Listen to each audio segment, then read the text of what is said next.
Hello दोस्तों, कैसे हो आप लोग। DPP number 9 thermodynamics. इस डीपीपी के अंदर आप लोगों को जूल थॉमसन कोफिशिएंट से रिलेटेड सारे सवाल मिलेंगे जो प्रीवियस ईयर में आए हैं, या फिर जो भी सवाल आपको मिल सकते हैं इस पर्टिकुलर टॉपिक से, सारे के सारे इसके अंदर हैं। ठीक है, तो जूल थॉमसन में क्या होता है, थोड़ा सा आप लोगों को बेसिक्स आइडिया बता दूं कि जैसे high pressure region, high pressure से आप क्या करते हो, लो प्रेशर रीजन में जाते हो, मतलब कि जो चेंज इन प्रेशर है वो नेगेटिव आप कर रहे हो, तो टेम्परेचर में क्या फर्क पड़ रहा है, कूलिंग हो रही है, हीटिंग हो रही है, उसी की बात हम लोग यहाँ पे करने वाले हैं। जैसे आप लोग देखे होंगे कि आपके दैनिक जीवन में क्या होता है कि आप परफ्यूम यूज करते हो, अब बॉटल को टच करो तो उतना आपको नहीं फील होगा ठंडा या गर्म। जब आप प्रेशर से दबाते हो और आपकी स्किन पे टच होता है तो देखते हो कि आपको ठंडा कूलिंग जैसा फीलिंग आती है ना। तो अंदर क्या होता है, हाई प्रेशर। अब वो हाई प्रेशर लो प्रेशर का डेल्टा पी और बाहर निकलने पे टेम्परेचर का बदलाव, यही पूरी की पूरी तरीके से जूल थॉमसन की बात होती है इसी में। और आप लोग देखे होंगे जैसे गैस सिलेंडर की रिफिल आप लोग करवाते होंगे, जो घर का एलपीजी गैस वगैरह, ये जो आप लोग जिससे खाना वाना बनता है, आप जब वो पलटता है उस पे और टच करो, जो बॉट आपका होता है सिलेंडर, उसे टच करो तो देखो कैसा फील होगा। आपके दैनिक जीवन में ये सब सब कहाँ से आ रहा है, जूल थॉमसन से आ रहा है। तो उसी के रिलेटेड सवाल है हमारे। तो cooling, heating, inversion temperature, Joule Thomson coefficient, उसके फार्मूला, यही सब जो भी बेसिक बेसिक सा होगा उस पर हम लोग चर्चा करेंगे। चलिए पहला सवाल देखते हैं। और कॉन्सेप्चुअल सवाल रहते हैं मेरे भाई, कॉन्सेप्चुअल सवाल रहते हैं। Which of the following feature is not correct about the Joule-Thomson experiment? Statement वाले सवाल आपको ज्यादातर ध्यान देने पड़ेंगे यहाँ पे। कह रहा the change in pressure is negative through out the experiment. ये बात बिल्कुल ये सही कह रहा है, आपने पढ़ा भी होगा, आप जाके देखना जूल थॉमसन का जो मैंने वीडियोस बनाई है उसको पूरा पढ़ लेना, एक ही वीडियो में सारा कंप्लीट हो गया है कि आप हाई प्रेशर रीजन से लो प्रेशर रीजन की तरफ जाते हो तो चेंज इन पी, जो डेल्टा पी है, जो प्रेशर है आपका, ये जो आपका पी है, ये ऑलवेज निगेटिव होना चाहिए। ये इसका कंडीशन ही है जूल थॉमसन का। मतलब आप पहले हाई प्रेशर रीजन में हो, फिर लो प्रेशर रीजन में जा रहे हो, तो इनिशियल हाई में हो और फाइनल लो में, तो रिजल्टेंट क्या आएगा आपका, निगेटिव। तो ये ऑलवेज होगा आपका, ऑलवेज। ठीक है भाई। उसके बाद में अगला पॉइंट है a negative value of mu JT corresponding to warming of gas on the expansion. अब ये वाली बात आपको, negative value of mu JT कह रहा है कि कूलिंग वार्मिंग मतलब हीटिंग का फर्क आपको महसूस कराएगा, हीटिंग, म्यू जेटी का हीटिंग। अब थोड़ा सा आप देख लीजिए, आइडिया ले लीजिए, आपको मैं बेसिक सा थोड़ा सा आइडिया दे देता हूं। बोर्ड की तरफ हम लोग चलते हैं भाई।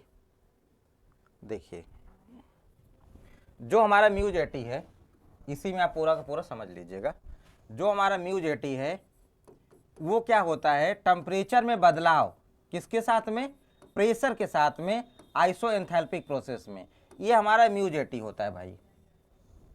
ठीक है, म्यू जेटी का और भी फॉर्मूले हैं, यहां से हम शुरू करते हैं कि टेम्परेचर में क्या बदलाव आ रहा है विद रिस्पेक्ट टू प्रेशर, उसी चीज की हम लोग यहाँ पे बात करते हैं। और देखिए mu JT is equal to -1 upon में C P B -2a upon में आर टी। ये हम लोग ये निकाले हुए हैं फॉर रियल गैस के लिए। आइडियल गैस के लिए तो 0 होता है, रियल गैस के लिए वैल्यू हमने निकाला, ये भी म्यू जेटी का ही फॉर्मूला है फॉर रियल गैस के लिए। अब वो कह रहा है आपसे कि मैं आपको हीटिंग की बात करने जा रहा हूं, जैसे हीटिंग की बात कर रहा हूं मैं, हीटिंग। ठीक है, जब हीटिंग की बात कर रहा हूं तो जो आपका टेम्परेचर, पहला जो टेम्परेचर इनिशियल टेम्परेचर है, मान लीजिए टी है ना, या फिर टी आई ही कर ले, और जो दूसरा टेम्परेचर आपका, जो दूसरा टेम्परेचर है वो टी फाइनल। तो हीट हो रहा है तो फाइनल टेम्परेचर बढ़ रहा है, फाइनल टेम्परेचर आपको क्या हो रहा है, बढ़ रहा है, मतलब आपका टी फाइनल क्या है, ज्यादा है टी इनिशियल से, तो आपका जो डेल्टा टी होगा वो क्या होगा, पॉजिटिव होगा। बोलो यार, बात तो सही है ना, बात तो सही है कि डेल्टा टी पॉजिटिव होगा, क्योंकि फाइनली हीट हो रही है, तो हीट, और पहले क्या था आपका नॉर्मल था, तो ये पॉजिटिव आ गई। अब देखिए यहाँ पे म्यू जेटी हमारा क्या है, म्यू जेटी हमारा यहाँ पे क्या है मेरे भाई, डेल्टा टी बाई डीपी, तो ये वाली वैल्यू क्या है, पॉजिटिव आ रही है।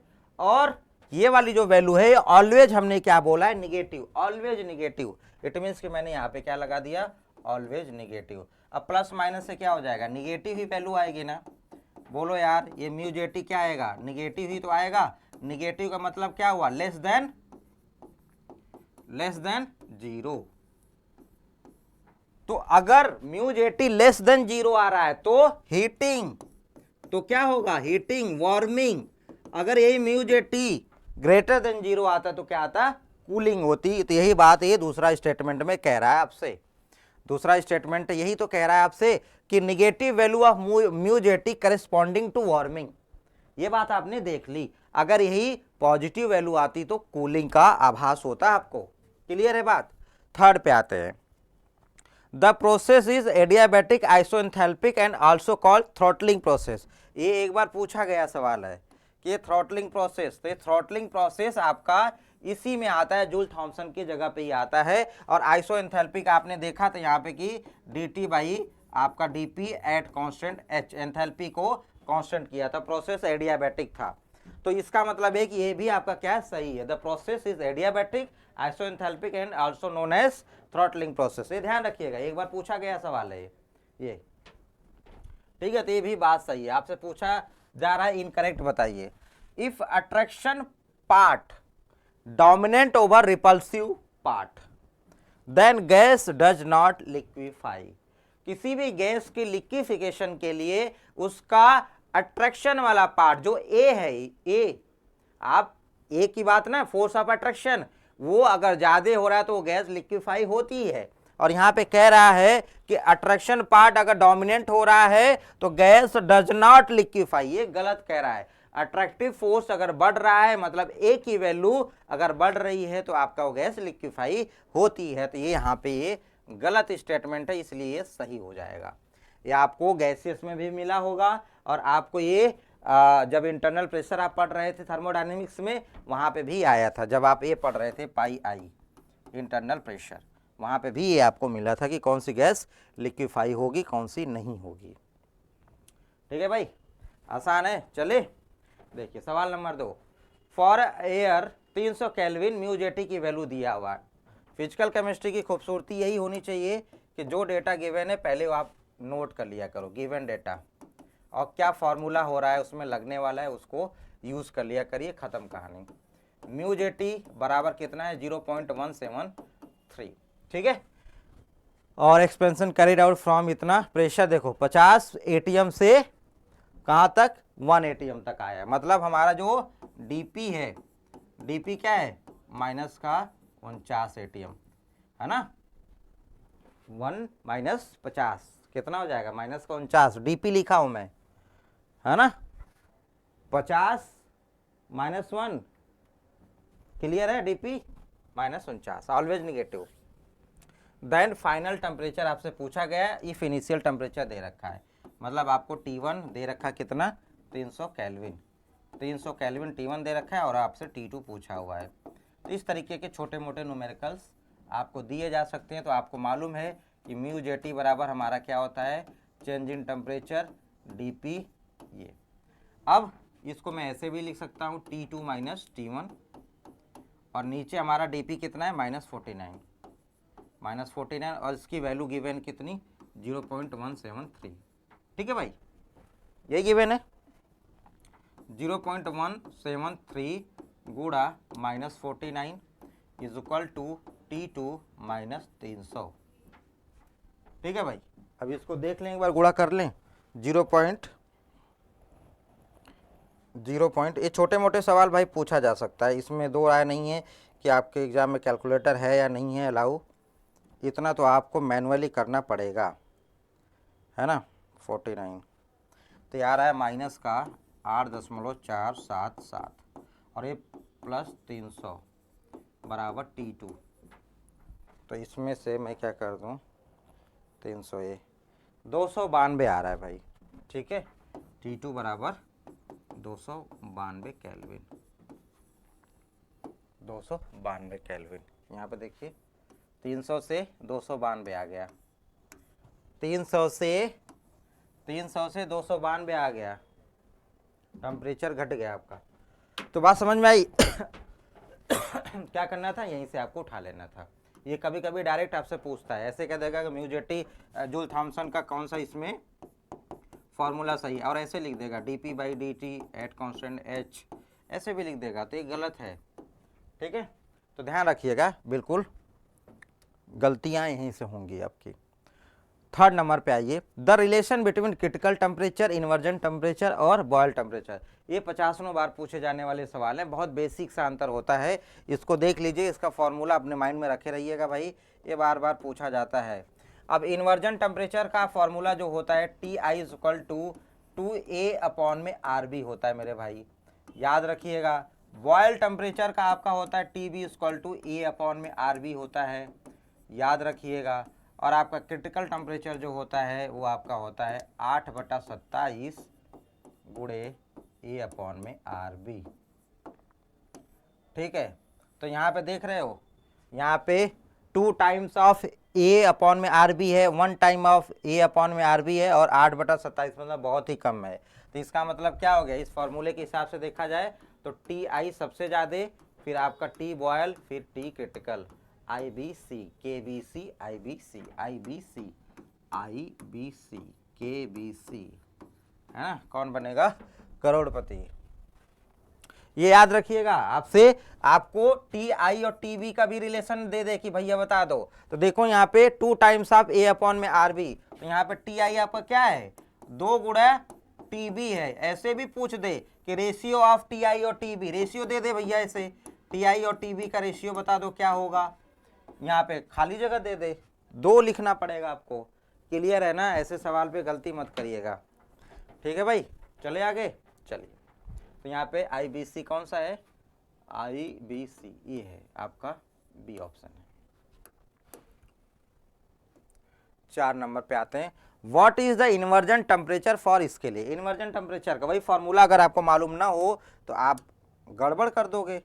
इन्वर्जन टेम्परेचर देखिए भाई, इन्वर्जन टेम्परेचर Ti बराबर क्या होता है 2A अपॉन में RB, 2A अपॉन में RB, और 2A की वैल्यू क्या है मेरे भाई, A की वैल्यू 3.64, और R की वैल्यू यहाँ पे देखो डेसीमीटर है ना, डेसीमीटर ATM वाली वैल्यू रख देंगे 0.0821, और आपका क्या हो जाएगा B की वैल्यू हो जाएगी 0.04267। इसी को सॉल्व कर लेंगे, जो वैल्यू आएगी वही रख देंगे। कर दें, कर दें, चलिए मैं ही कर देता हूँ। 2 गुणा 3.64, ये आपका हो गया 7.28, नीचे आपका हो जाएगा 0.08 0.0821 गुणे 0.04267, 0.00, ये आप लोग कर लिया करिए यार। ठीक है, इतनी सारी चीज़ें आप लोग तो कर ही लिया करिए। मैं अभी लास्ट सवाल ही है जिसमें मैं कैलकुलेशन खुद कर रहा हूँ, अदरवाइज़ 20, 50, 20, 80 ये है, इतना ये आ रहा है। ये ध्यान रखिएगा, मुझे लग रहा है कि यहाँ पे वैल्यू जो है ना, ये मैंने लीटर ATM, यहाँ पे कुछ वैल्यू शायद 0.08314 ऐसा कुछ होने वाला है, लेकिन आ रहा है लमसम वही है ना, लमसम वही आ रहा था। ये आपका आंसर हो जाएगा B। ये आपको याद रखना है मेरे भाई, ये आपको याद रखना है 2A अपॉन में RB। ठीक है भाई, आसान से सवाल था। आते हैं इस पे, कह रहा है कि which of the following statement is incorrect, कह रहा है इनकरेक्ट की बात हो रही है भाई, है ना। तो पहला ही ऑप्शन है आपकी आंखों के सामने, the Joule Thomson coefficient mu JT del T by del P, बात तो सही है, बात तो सही है, ये अभी अभी हम लोगों ने देखा है ना, del T by del P, clear है बात। The temperature at which gas on expansion at constant enthalpy so neither cooling nor heating is called inversion temperature. ठीक है भाई, जो आपका Ti बराबर T हो जाता है, यही आपका क्या है, यहाँ पे आपका ना वो कूलिंग होता है ना हीटिंग होती है, यही आइडियल केस का, आइडियल गैस का केस भी होता है। म्यू जेटी यहाँ पे 0 होता है, जहाँ पे म्यू जेटी 0 उस टेम्परेचर को हम लोग इन्वर्जन टेम्परेचर भी कहते हैं। अगर आपसे कोई पूछे कि इन्वर्जन टेम्परेचर क्या है, तो आप ये कह सकते हो कि जहाँ पे म्यू जेटी की वैल्यू 0 हो जाए वही टेम्परेचर आपका क्या है, आपका इन्वर्जन टेम्परेचर। तो ये भी बात आपने सही कहा है। For an ideal gas mu jetty greater than, यहाँ पे तो ये गलत बात है भाई, म्यू जेटी की वैल्यू आइडियल गैस के लिए होती है 0, सन्नाटा। ठीक है, तो यही आपका आंसर हो जाएगा। डी पे देख ले, हाइड्रोजन और helium gas are much above their inversion temperature. मतलब ये कह रहा है कि इन्वर्जन टेम्परेचर से मच अबव, मतलब ये है कि आप हीलियम और एक्सेप्शनल केस समझ लीजिए, या फिर ये कह लीजिए कि हीलियम और हाइड्रोजन का बॉइलिंग पॉइंट इतना ही लो होता है ना कि रूम टेम्परेचर पे ही वो गर्म होने लगते हैं, रूम टेम्परेचर पे भी आपकी हीटिंग जैसी वो फीलिंग कराते हैं नॉर्मली। तो हीलियम और हाइड्रोजन अगर हमारा हीटिंग हो रहा है तो उसका इन्वर्जन टेम्परेचर कम होगा, उसका नॉर्मल टेम्परेचर T ज़्यादा है, तो इस हिसाब से ये वाला भी स्टेटमेंट सही है। तो हमें क्या चाहिए था, इनकरेक्ट चाहिए, तो हमारा ऑप्शन हो जाएगा C। चलिए भाई छठे नंबर पे आते हैं, जल्दी से निपटाते हैं। For a certain gas 300 kelvin और 1 एटीएम प्रेशर पे del H by del P की वैल्यू इतनी दे रखी है और सी पी की वैल्यू गिवन है, the value of Joule Thomson coefficient. आपको सारा डेटा दे रखा है, फॉर्मूला अगर आपको मालूम है तो आप पूरा का पूरा कर लोगे। तो देखिए भाई म्यू जे टी बराबर -1 अपॉन में सी पी बी -2a। याद कर लीजिए, बार बार कहता हूँ फिजिकल केमिस्ट्री के फॉर्मूला याद कर लीजिए, आधा कहानी खत्म कर लोगे। म्यू जे टी आपसे पूछा है, सीपी की वैल्यू आपके पास में गिवन होगा, देखिए यहाँ पे 10। पहले तो यहाँ पे यूनिट का भी मसला है, देखिए यहाँ पे डिग्री एटीएम है, एटीएम डिग्री है, डिग्री एटीएम है, एटीएम डिग्री है। तो ये जो यूनिट का मसला भी हमें तब सॉल्व होगा जब हम लोग क्या करेंगे, यूनिट साथ में लेकर चलेंगे। यहाँ पे हमारा क्या हो जाएगा भाई, कैलोरी मोल डिग्री। मैं यूनिट इसलिए लिख रहा हूं क्योंकि मुझे काटना पीटना पड़ेगा, ठीक है। प्रेशर है 1 एटीएम और बी की वैल्यू गिवन है कुछ, अरे नहीं भैया ये तो सीधा इसी की वैल्यू दे रखा, तो ये b -2a क्यों लिख रहा हूं मैं, ये तो बाद में आएगा, तो बाद में आएगा। इसकी वैल्यू ऐसे सीधा ही रख दीजिए, डेल एच अपॉन में डेल पी, ठीक है। ये इसलिए रखा गया है क्योंकि ये यहीं से उसका ओरिजिन होता है, यहीं से। चलिए भाई अब बताइए, अब बताइए इसका जवाब।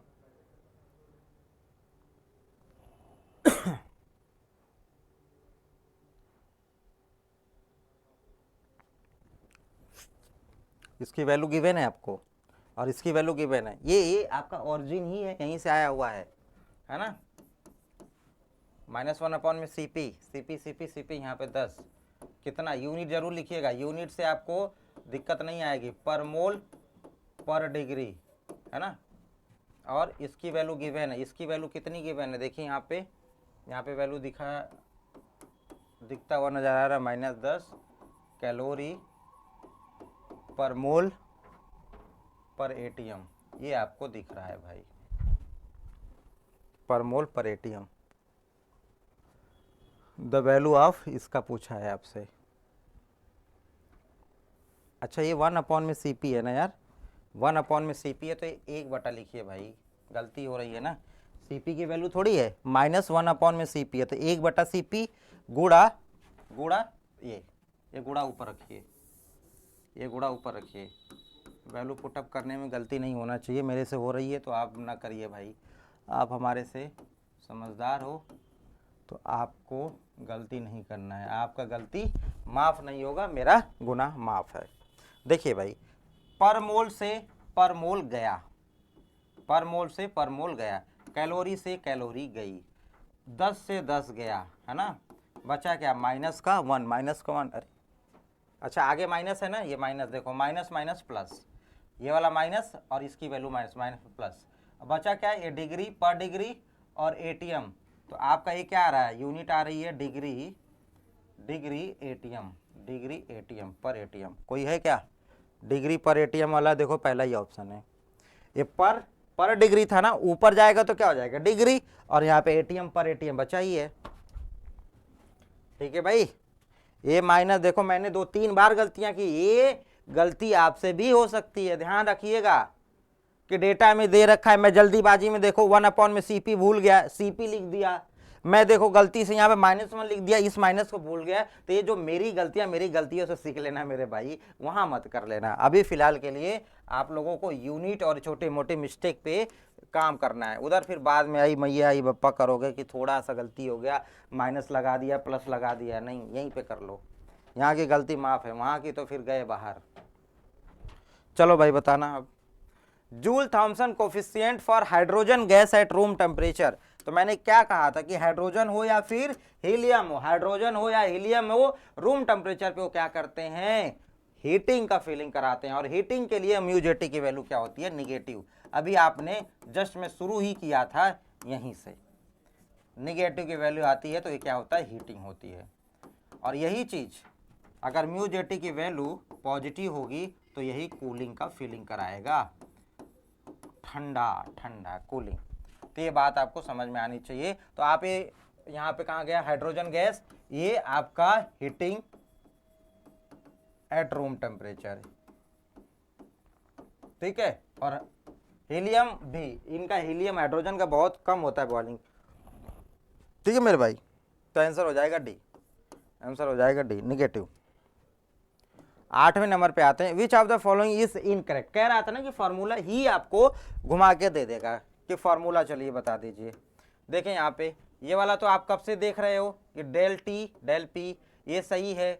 यहाँ पे आप देख ही रहे हो, अभी अभी इसी से आप न्यूमेरिकल सॉल्व किए हो, -1 अपॉन में C P del H upon में, आपने देखा ही है। फॉर आइडियल गैस यहाँ पे 0 होता ही होता है आइडियल गैस के लिए। यहाँ पे देखिए म्यूजेटी, यहाँ पे माइनस लगाना भूल गया, यहाँ पे माइनस लगाना भूल गया, -1 अपॉन में सी पी बी -2 अपॉन में आर टी होता।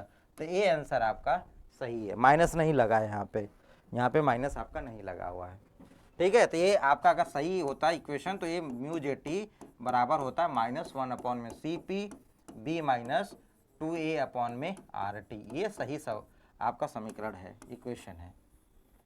और बाकी ये सही है, बाकी ये सही है। तो ये सारे के सारे आप याद कर लीजिएगा, ठीक है।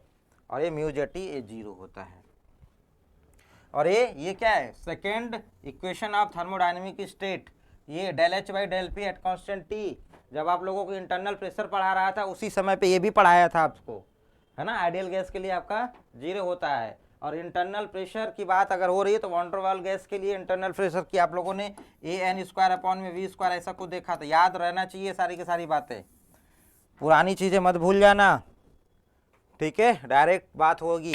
कंडीशन बार कूलिंग, कूलिंग का कंडीशन कब होगा मेरे भाई, मान लो आप अभी 50 डिग्री पे हो तो इनिशियल टेम्परेचर आपका 50 है, अब कूलिंग का मतलब आप 5 डिग्री पे आ गए, तो फाइनल टेम्परेचर 5 और इनिशियल 50, तो कूलिंग पे डेल्टा टी क्या होगा, फाइनल माइनस इनिशियल, मतलब निगेटिव होगा।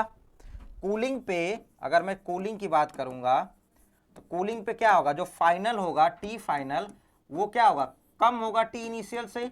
तो जब मैं डेल्टा टी की बात करूंगा तो फाइनल माइनस इनिशियल करूंगा, T final minus T initial. इससे हमें क्या पता चलेगा कि वैल्यू जो आ रही है वो क्या आ रही है, निगेटिव आ रही है।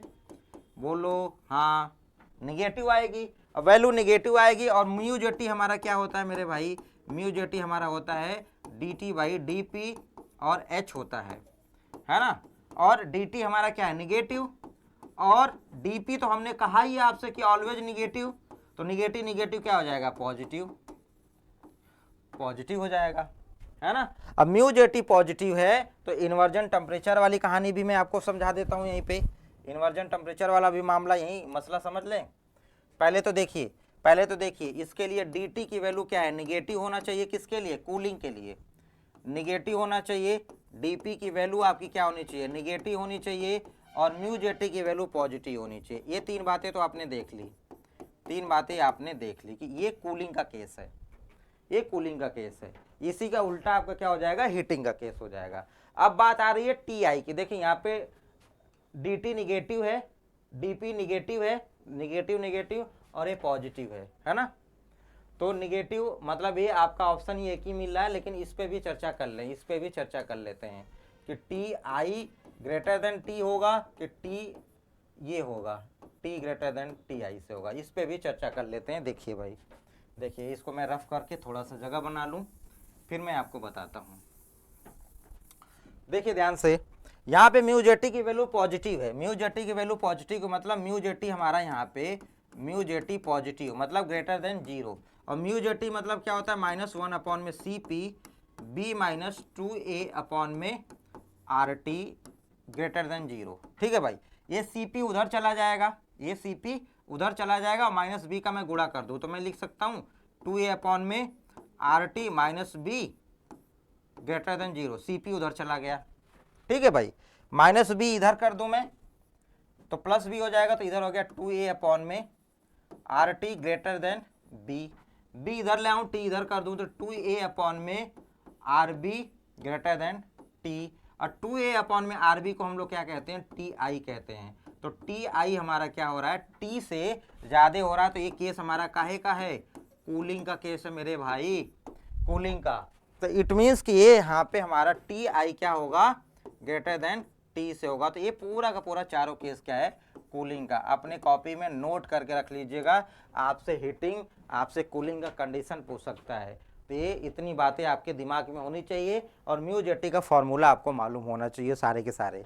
ठीक है भाई, यहीं से सवाल आपका बन जाएगा। चले आगे 10 नंबर का सवाल, when mu JT 0 then T बराबर टी आई, देन टी बराबर टी आई। ठीक है, ये तो आपका सबसे आसान सी बात थी, देन टी बराबर टी आई। ठीक है, तो आपके 10 सवाल हो गए, 10 सवाल म्यू जेटी से थे, जूल थॉमसन से। तो आपका first law of the thermodynamics शुरू से लेके आखिरी तक हम लोगों ने कंप्लीट कर लिया।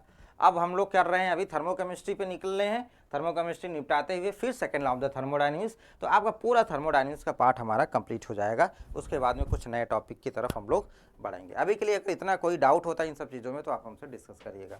ठीक है भाई, thank you so much, thank you.